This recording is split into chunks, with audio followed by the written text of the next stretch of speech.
I'm a product of Catholic education, and I'm eminently grateful for the intellectual and spiritual formation which I received from my Catholic schools, a formation that has guided me for a lifetime. I have seen and experienced good schools that are very effective and those that were on a growth trajectory, but I've also experienced schools that were not so good that could have been so much better and found themselves on a downward decline. So what kind of school do we want to preside over? And what kind of school will we help create?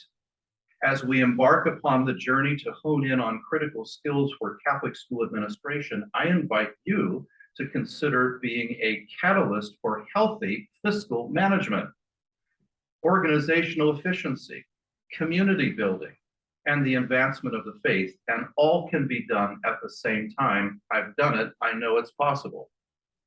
And we priests are in best position to make it happen. A good Catholic school is one that is guided by clear convictional principles. Now, there's a Catholic way to teach, there's a Catholic way to coach, there's a Catholic way to administrate, and the prioritization of budgetary resources and the discerning care of those resources really provide the way ahead, and for good reason. Other than the sacraments, the education of children in our Catholic schools is the most consequential ministry that the Church does today. And our good fiscal management practices will keep them strong. And that's why we have to have our eye on the 8 ball with regard to all of the daily comings and goings and movements that are within the whole financial apparatus of the institution. Conscientious hard work, attention to detail, striving for efficiency, really makes things easier and success more readily within grasp. Have a voracious appetite for building community, creating relationships, good communication with various publics, networking and faith formation. Stand for something, market it, live it, celebrate it, never lose sight of the objective of our hallowed work as a branch of the ministering church. We seek to save souls and pass on the faith to the next generation and enrich lives with the gospel of Christ to the glory of God. This has got to be behind all of our financial decisions as we organize our budget and put that into practice. Therefore, we have to be reflective practitioners where we're always thinking, we're always reflecting, we're always assessing, we're always evaluating.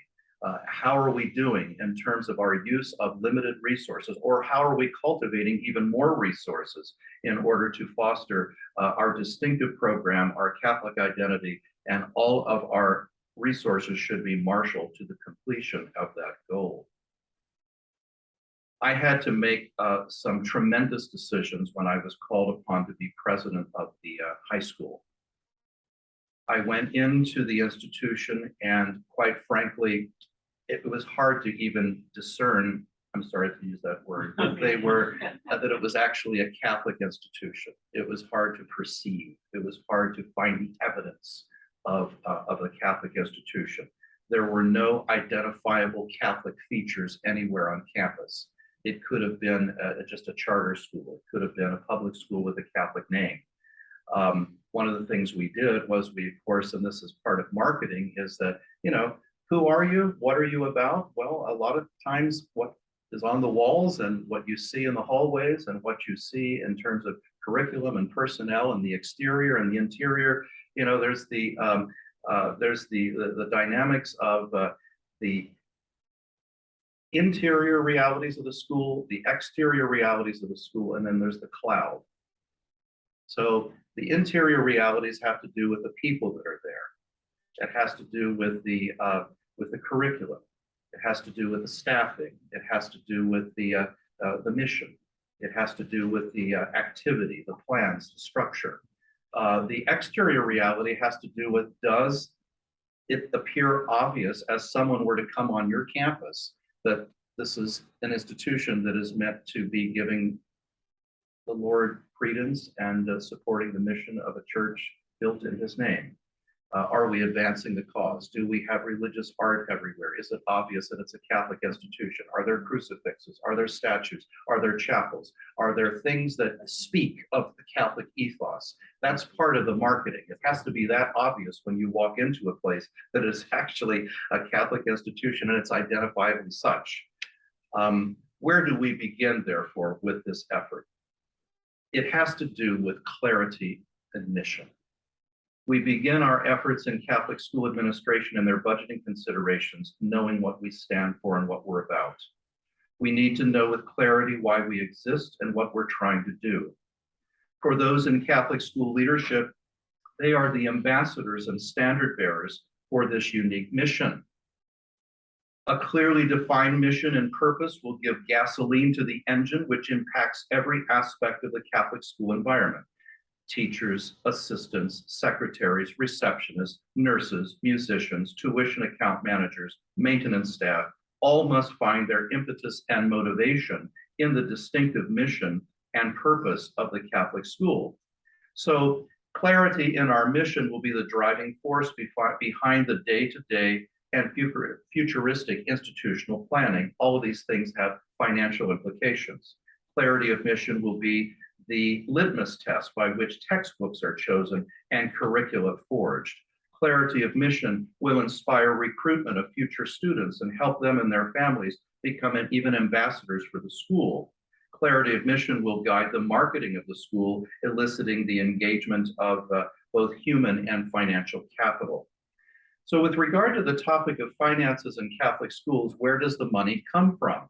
Obviously, we're tuition driven, and that has to be carefully approached. What is the tuition level that will be established? We have to determine, are we going to be cost-based in terms of our decisions regarding tuition, or are we going to establish tuition at a certain level, maybe to be reachable by a certain socioeconomic status of the people that we serve, supported by other revenue streams? And what would those other revenue streams be? I hope to say a few things about that momentarily. Catholic schools, in my experience, were initially funded by the parish. In my experience growing up, then we experienced the reality of a meager book bill. I remember when my family was charged a mere $40 just to have to pay something for books that we would have, and the rest of it was covered by the parish itself. Then came the beginnings of a tuition structure. There was revolution in the streets practically when we were asked to pay $100 a year tuition, mind-boggling. In the late 1970s, the tuition went all the way up to $1,000 a year for tuition at the Catholic high school that I went to. For most average families, this was actually a reach.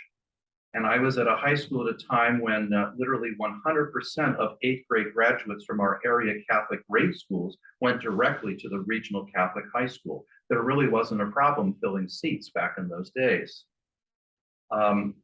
As Catholic schools became less and less run by religious communities who at great sacrifice had worked very hard and done so for very meager remuneration schedules according to the directives of their religious communities. And now these schools and their many positions, including administrators, had to be assumed by laypersons working at first for modest salaries, but as the decades unfolded, received marketable salaries comparable to their contemporaries in the public sector.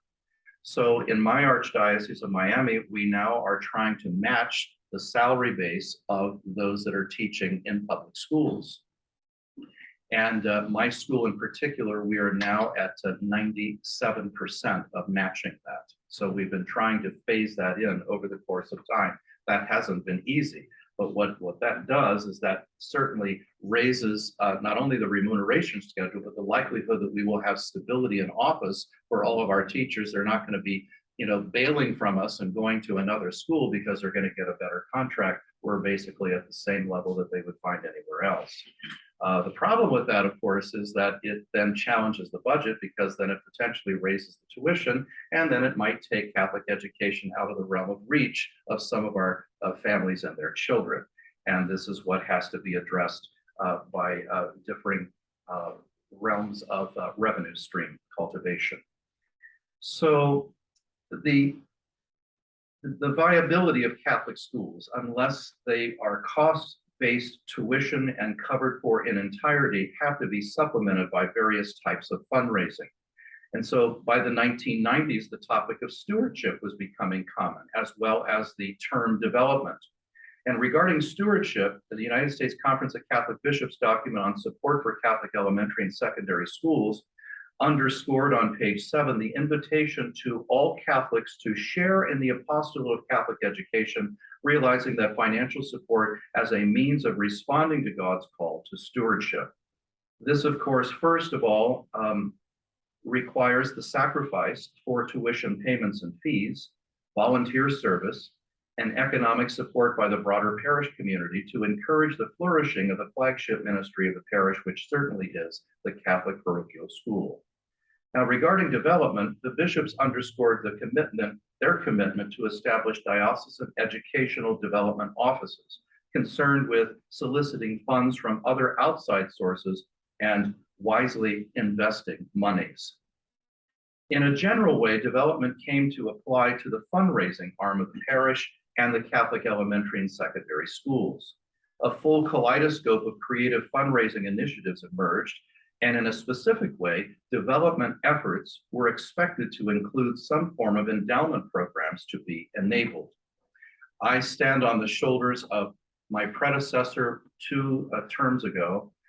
This was 20 years ago. He was forward thinking in establishing an education foundation for our parish school. Millions of dollars were put into that education foundation. I just received the distributable income check from this past year's foundation. And we received on one of our accounts $356,000, on another account $59,000, and yet on a third account $51,000. So suddenly I'm close to $500,000 of income that I did nothing to earn. I did nothing to cultivate. It's because it germinated those resources that became distributable income because of the forward thinking of creating a foundation years ago that is helping to sustain the school with our expenditures, with our needs, with our dreams. Again, we're mission driven, so we're trying to be careful in our use of limited resources, and we welcomed with open arms the blessings of this money that practically falls to us on an annual basis coming from heaven. But it has to do with forward thinking in development planning with regard to having money in a foundation. Now, we have to solicit funds for such a foundation, or we can explore a host of investment products and stocks that could generate long-term distributable income as well. All of this, of course, would be done to promote the exclusive goals of having strong and sustainable Catholic schools for the good of the Church, for the promotion of the message of Christ, the formation and strengthening of the church community of believers, inspiring service that gives flesh and bones to a lived gospel of faith, hope, and love, and of course, the goal of aligning the lives of the next generation of Catholics with the liturgical and sacramental life of the Church. In other words, we want our people to go to church, to practice the faith, and to glory in Christ.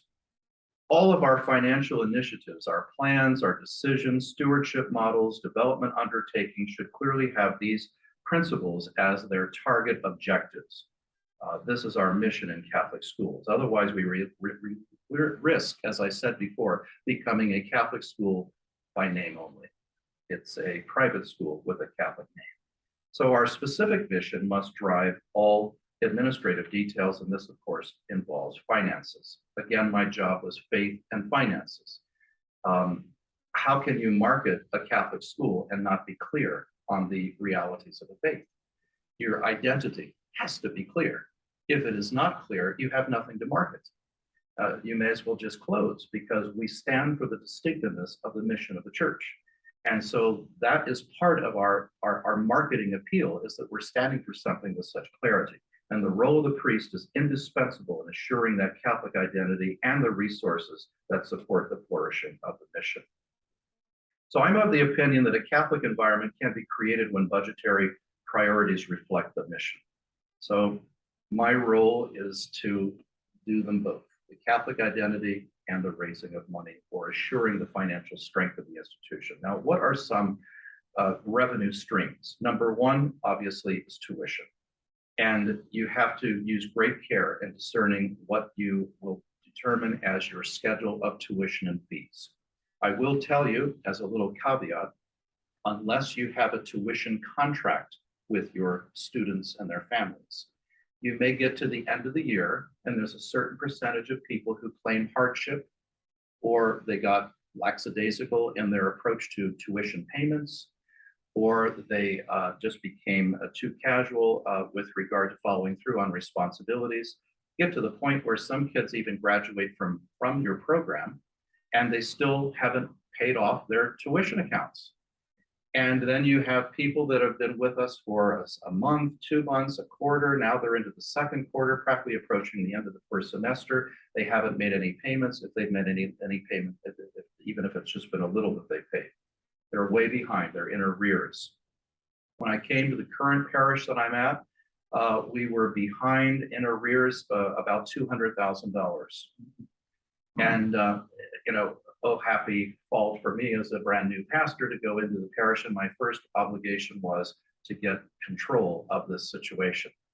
I had to send out a letter in which I wrote to the families who were in arrears. And I said, hello, I'm Father Davis. I'm your new pastor. And I'm happy to greet you, but I'm disappointed that I now have to write this letter to basically say, I understand that you're in arrears in your tuition payments and you're following through on your responsibilities for tuition this year. You know, I'm in charge of signing checks and paying salaries and taking care of expenditures. Which teachers do you not want me to pay? I'm going to require you now to, you have 2 weeks to bring your account up to date and to be paid in full. Otherwise, you're going to be dematriculated from our school. And if you happen to have graduated, you're not going to receive any endorsement or discount from this parish relative to the Catholic high school that you're going to go to. It's a question of responsibility. It's a question of you following through on what we have already done for you. We've already provided a product. Now it's your obligation to take care of paying for that product that you have received. I worded it probably as strong as I did diplomatically. It was a combination of words, but it was one of those things which is the first thing I had to do as the brand new pastor. Within 3 weeks, everything was zero balanced. Everyone was up to date. And I told the tuition accounts manager what we needed to do is to be sure that everyone signs a tuition agreement from the very beginning when they matriculate in our school, that they're going to live true to this tuition and fee schedule, and that these would be the following consequences if they did, so that we all know this in advance, so that they know that there is the possibility of dematriculation if they do not follow through on things. Now, I don't want to sound, you know, harsh, but there are many other avenues that they can find support. You know, if they can't afford going to Catholic school here in Florida, we have the Step Up scholarships and we have other corporate scholarships and things that can provide a revenue source to support families. We also have a foundation for financial aid. We also have a Gregorian fund at my particular parish. There are multiple ways, but you know, at least ask for it or pursue it or make an application for it. But don't just wait until the end and leave your account in arrears and show irresponsibility and not following through on your obligations. We have to pay our bills, so do you. You know, and so it's a question of making sure people are responsible in following through on things. Now, other sources of income. Well, the athletic department is a huge source of income. When I got there, there were no tickets that were sold for any of our games. Everything was just open door. People could come in, whether it be basketball games, football games, or the like. Not that we have to put a price tag on everything, but there's many schools that, you know, you have to buy a ticket to go to a Friday night football game, for example. There was no such thing as that at the school that I went to. So we started that. We opened a bookstore and a gift shop. I don't know if you've ever, you know, run a store or run a restaurant or run a business, but there's obviously, you know, markups that go along with the products that you're making available, whether they be textbooks, whether they be sweatshirts, ball caps, the pens and pencils and notebooks and the like, gym, PE and gym wear, all those kinds of things. And so we marketed all of that, and we had a certain markup that we added to that because it became a revenue stream for the school, and it became a lucrative one at that. We started out with opening up a cafeteria. We did not have a cafeteria in this brand new school, and people were just bringing their own lunches to school. We opened up a cafeteria. Eventually, we found out that the complexities of administrating a cafeteria did not turn out to be financially supportive of the institution. We had caterers come in. They were too expensive. There wasn't a good benefit coming back to the school. Then we decided to create our own cafeteria, have our own employees, and get control on the expenditures. That was okay, but it still wasn't good for us. So what we did is we added it as part of the tuition structure. We added an extra $575 per year, and everybody has lunch. It's just part of the program. This is what we do. So we added a lunch fee that was a required fee that was part of the tuition and fee structure. Turned out that turned the corner for us, and we were actually able to meet not only all of our expenditures, but we actually had quite a good revenue stream that was a profit margin. So that turned out to be very good for us. It may work in your place, it may not, but that's what worked for us. There are special services that are offered after school, for example, extracurriculars, different classes that can be additional to the regular curriculum, before the school day classes, after the school day classes, other specialty extracurriculars that there could be a fee associated with. These are all kinds of things that created other revenue streams for us.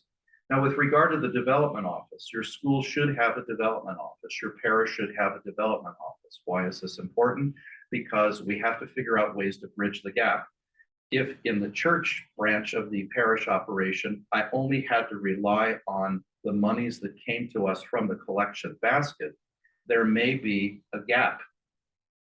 How can I figure out how to enhance the revenue stream? Well, one way is stewardship and asking people to give more, maybe making pledges. That's one way. Another way, of course, is to come up with other models of revenue stream, special events and fundraising events and contributions to foundations and Gregorian fund contributions and capital campaigns and other kinds of initiatives that will give people a reason to be involved in something. I have the opinion that when you have a project, you articulate the project, you explain it to the people, you invite their participation, you celebrate the conclusion and the completion of the project with the people, it engages their participation, and you start that cycle all over again. When I went to the current parish that I'm at, our church dome, beautiful gold dome, was completely dark at night. And it had 54 high beam lamps that had either been wind blown or lightning struck or weather worn. And the beautiful dome, the iconic image of my church in this parish community in this city was dark at night. Thousands of cars driving by. And it almost looked like not only were the lights not on, but no one was home. Catholicism was closed. So I went to the people a few weeks after I got there and I said, we have this beautiful dome and I've seen pictures of it illuminated back when the church was dedicated some 20 years ago. Wouldn't it be nice if we could illuminate the dome again? So I had to do some research and find out exactly what the cost of it would be. And indeed, it was pricey. It was $92,000. We had to get a crane out there. We had to take off all the light fixtures. We had to put new light fixtures and LED light, big beam lights going up on the dome. And I presented it as, the iconic image of Catholicism in our neighborhood. It's like a billboard that's better than anybody else has. It announces that the lights are on at St. Gregory Catholic Church. And wouldn't this be wonderful to build parish pride, community pride, and recognition of our presence in the community? Can you help me with this? So after that initial presentation at the Mass in which I announced that, one fellow wrote me a check for $40,000 right there on the spot. And then it took me a few more weeks to collect the other $52,000. People came in with 100 here, 1,000 there, 500 here. And before too long, I had all the money. We made it happen. I turned on the lights. I announced in advance. I sent out an email blast. Tonight's the night. We're turning on the lights for the dome.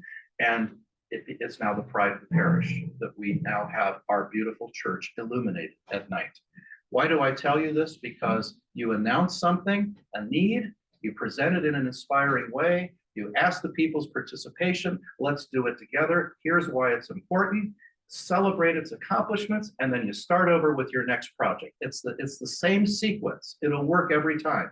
People respond to needs. Even when it comes to schools, they will respond to need for security, need for fencing, need for computers, need for a new art studio, need for a fine arts department, a need for new curricula for one program or another. You present a need, present it in an inspiring way, ask their participation, celebrate its accomplishments, go to the next project. It's this constant process, and it's worked every time that I've done it. Development office initiatives help us to do these kinds of things. It's not just fundraising, it's a culture of advancement, public relations, marketing. I told this story last year. I love telling it, but by the Fort Lauderdale airport, there is a huge billboard. And it occurred to me one day, as I fly in and out of that airport all the time, how many thousands of visitors come to this airport every day. And I thought, wouldn't that be great if I can get a hold of that billboard and just say, St. Jerome Catholic Church welcomes you to Fort Lauderdale. I don't even have to put an arrow, no address, no phone number, no email address, nothing. Just a picture of something up there on the billboard that says, St. Jerome welcomes you to Fort Lauderdale. Everybody would see that. They'd think, wow, St. Jerome must be a real prominent parish. This is very impressive. And they would go online, they would find out where it's at, they would probably come for Sunday Mass. Now, my development director said, now, Father, we need a collar and a veil on that billboard. And I said, wait a minute, I don't want to be on a billboard, you know? But I agreed to it, and we had a 94-year-old sister of St. Philip Neri. She was in veil, and the two of us had these big smiles and were put on this billboard, and it just simply said, St. Jerome welcomes you to Fort Lauderdale. Do you know, I had a major increase in attendance. People who were coming in and out of Port Everglades to go on cruises were bringing their suitcases. They were being dropped off in taxis. They left their suitcases in the back of church, attended church on their way to the boat or on their way from the boat to the airport. And it ended up that the collection went up. You know, and that makes pastors very happy. But in addition to that, my school got notoriety. And I went from a meager 275 students, it was a fledgling small school, up to 332 students. And so that all happened during that period of time when we took the initiative to think outside the box and do a different form of advertisement. And we used this billboard. It was fabulously successful for us. Used different. Billboard? Pardon me? How expensive was the billboard? So yes, well, that was already 12 years ago, but that was about $4,000 a month. Okay. Is what it was. It gives a picture. Yeah. And then it's like a $2,000 processing or creation fee where they design it for you, and then it's the rental for $4,000 a month. So I got it for 3 months. And I put it during the high tourist season. So it would be, February, March, and April. And it was just perfect because that coincided with the time where we're doing rematriculation for students for the following year, for the school year. So it blended perfectly with spring break and with, school matriculation. And it just all came together and we were the beneficiaries of it. So sometimes it works. There's different forms of media. We found that during the hurricane season here in Florida, we would buy one of those ticker tape announcements that goes at the bottom of the Weather Channel. And so, that kind of advertisement, Archbishop Coleman F. Carroll High School is open for, registrations, and we're having an open house on such and such a date. And that information was going by. When you see that on CNBC and CNN and other such things, you see that ticker tape that goes at the bottom with other kinds of news blurbs and late breaking news. That's what we did by purchasing a marketing and advertisement contract with the Weather Channel. It worked for us. We had a number of people that saw it. Everybody in Florida is looking at the Weather Channel during the hurricane season. And as a result, we had a lot of people show up at our open houses. You got to get people in the door. You have to get people, to know about your institution, and media, advertisements, websites, school newsletters, mass mailings, even public media like television and radio and billboards can work. Retention and recruitment are critically important aspects of financial stability for the institution. Why? Because with every student, they're bringing the revenue stream of the tuition payments. You want to keep your students, make sure that they're happy, make sure that they're served, make sure that their needs are met, make sure that they're feeling that they're at home. You've created that Catholic environment where there's a community environment, a family feel. People are being attended to. They want to come back. They want to tell their friends about it. Our students become our biggest ambassadors for recruitment. So retention is a key factor. Recruitment, all kinds of initiatives. I wasn't beyond driving around with a group of student volunteers on Saturday mornings, and we would put flyers on the windshields of cars in strip malls and in shopping centers and outside of Publix and Kroger's and other such places where we knew there would be lots of people, and we put it on their windshields. Archbishop Carroll High School having an open house, such and such a date, such and such a time. I mean, we have to do whatever we have to do to advance the mission. You think outside the box. And my role as a priest, I didn't expect to have to do those kinds of things. In one sense, I'd rather focus on sacraments and absolutions and prayers and blessings. But on the other hand, the priest is a central figure in the Catholic identity, as well as doing everything that it takes to foster and foment strength fiscally for the institution so that the mission can be supported. Lots of fundraising opportunities. There's the annual fund, auctions, dinner dances, carnivals, alumni associations, planned giving and bequeaths, sponsorships of initiatives, athletic sponsorships, team booster clubs. We had a booster club that literally rallied everybody because we needed a new scoreboard for our outdoor football field. There was no scoreboard for this brand new school. And so where are we going to go to get it? Well, we didn't have anything in the budget for it. Well, we rallied a group of parents and some like-minded people who were very friendly to supporting football programs. And we were able to get not only a scoreboard, but some beautiful new bleachers on both sides of the field. It's a question of rallying resources and marshaling them to support the mission, to build up the program, to build up the notoriety of the school, to advance the success of the school, to get more kids and families in the program. And when you have more students and families in the program, you have more people to access with the message of the gospel. So it gives you more people to work with when you have more in the seats in the classrooms. It gives us more of a reach of our evangelizational efforts. Community restaurants were wonderful sponsors for us. Amazon Smile is one of those programs with Amazon when people are purchasing things on Amazon where you can arrange to have your school or your parish be the beneficiary of receiving a certain percentage of all the purchases that your families make when they use Amazon. So it comes back to you, a percentage of sales is given. There's credit cards. You can have credit cards that are designed specifically to give a certain percentage of money back to the institution that is the host institution. You can have like Delta Airlines has a credit card where you can earn Sky Miles. You have a credit card with a particular bank, let's say it's a Wells Fargo, and you can design to have that credit card have your school be the beneficiary. It's not miles, but it's dollars or it's credits that come back to you.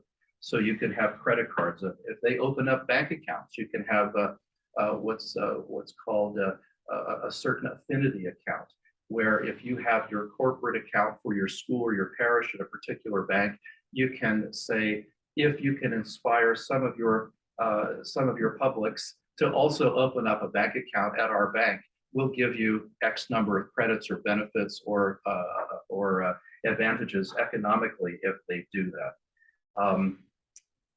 Investments, endowments, Catholic Community Foundation. I can't underscore enough how important that was and is, as we are beneficiaries of that at my parish even right now.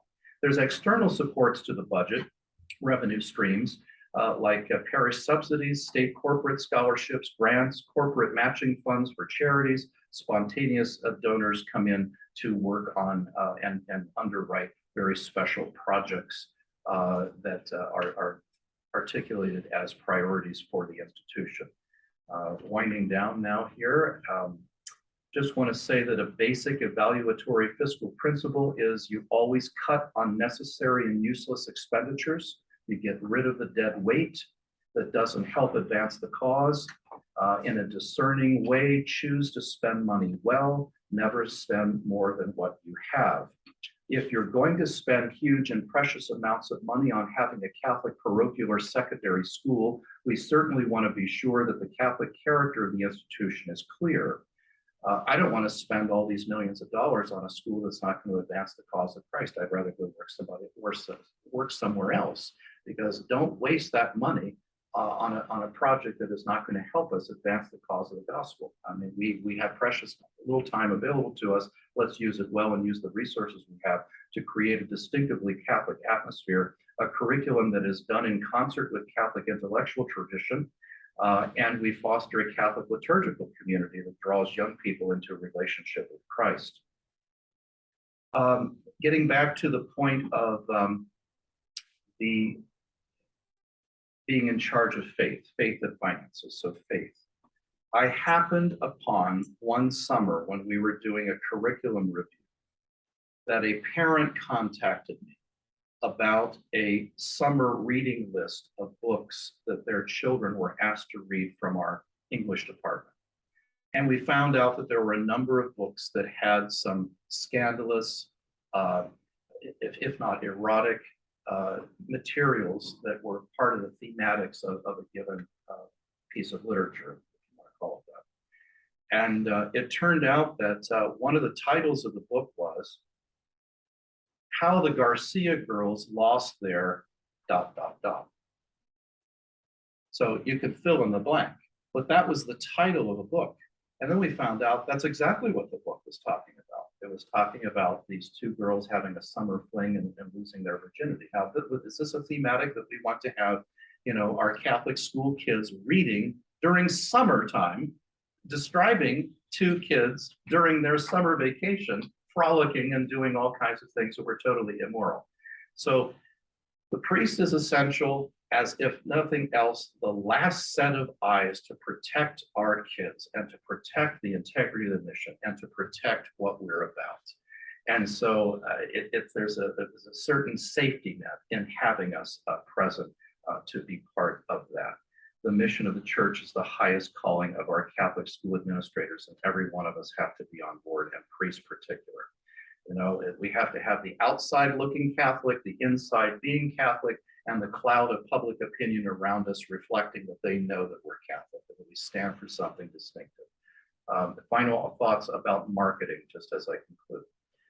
Methods of communication should be recruitment materials, open houses, have website presentations, promotional videos, events which foster relationships with parents, members of the broader community, members of the parish families, CCD families, area pastors that do not have their own schools. Send out newsletters, email blasts, always publicize your sports news and school news in various periodicals. Have electronic outdoor signage with scrolling news, use of local newspapers, community gazettes, and the neighborhood section of newspapers. Diocesan newspapers, always promoting your accomplishments, your local news, your sporting programs, your successes. Do visits to parishes. Priests preaching about Catholic education, becoming a walking billboard as you go around to various Catholic elementary schools that would feed into your high school, for example. Visits to parish schools and their 8th grades. Have information tables at the doors of churches. Disseminate marketing materials. Have bumper stickers about your own school, magnets on many cars as a possible way of being a kind of a driving billboard.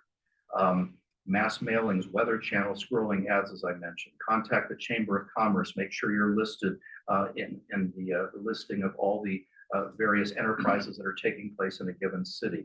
Do meet and greet evenings with matriculated parents, and assure the attractiveness and cleanliness of your facilities. Light up your domes and turn on the music and celebrate your identity. God bless you. Thank you.